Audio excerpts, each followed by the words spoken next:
Hello everyone. మా ఊర్లో మొత్తం షాప్స్ అన్నీ పడగొట్టేస్తున్నారనమాట. చూస్తుంటే నిజంగా ఎంత బాధ అనిపిస్తుందంటే, కాకపోతే ఏంటంటే గవర్నమెంట్ ల్యాండ్స్‌లో షాప్స్ అన్నీ వేశారు. వీళ్ళకి ఒక 2, 3 ఇయర్స్ బ్యాకే నోటీసులు ఇవ్వడం జరిగింది. అండ్ మార్కింగ్ చేయడం కూడా జరిగిందనమాట. కానీ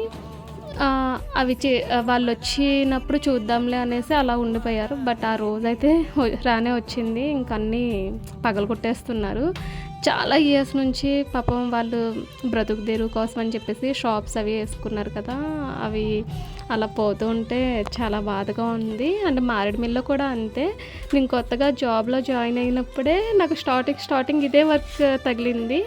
సో, గవర్నమెంట్ ల్యాండ్స్ ఎక్కడి వరకు ఉన్నాయి ఏంటి అని మెజర్‌మెంట్స్ వేసి నేను మార్కింగ్ చేయడం కూడా జరిగింది. మారేడుమిల్లిలో కూడా సేమ్ సిట్యుయేషన్ అనమాట. నాకు చూస్తుంటే నిజంగా చాలా బాధ అనిపించింది. బట్ తప్పదు కదా! మారేడుమిల్లిలో అయితే మా ఫ్యామిలీ మెంబర్స్ కూడా ఉన్నారు. మా అన్నయ్య అనమాట. వాళ్ళది కూడా షాప్ ఉంది. అండ్ రెవెన్యూలో మా అన్నయ్య ఆర్ఐగా వర్క్ చేస్తున్నారు. అన్నయ్య దగ్గరుండి ఇంకో అన్నయ్య షాప్‌ని పడగొట్టించాల్సిన సిట్యుయేషన్ అనమాట. నిజంగా పాపం ఎంత పెయిన్‌ఫుల్‌గా ఉంటది. ఒకళ్ళేమో షాప్ పెట్టుకొని జీవనం సాగిస్తున్నారు. ఒకళ్ళేమో ఉద్యోగంలో ఉన్నారు.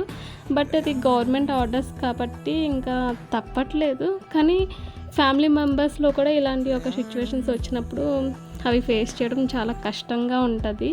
అండ్ మా అక్క వాళ్ళ ఫ్రెండ్ అయితే నేను స్టార్టింగ్ మార్కింగ్ చేసినప్పుడే అక్క అందనమాట నాతో, "ఏంట్రా నువ్వు జాబ్‌లోకి రాగానే మా షాప్ తీయించేస్తావా?" అని చెప్పి.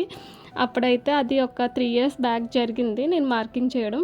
బట్ ఈరోజు ఎక్కడి వరకైతే మేము చేసామో అవన్నీ ఈరోజు పగలగొట్టేస్తున్నారు.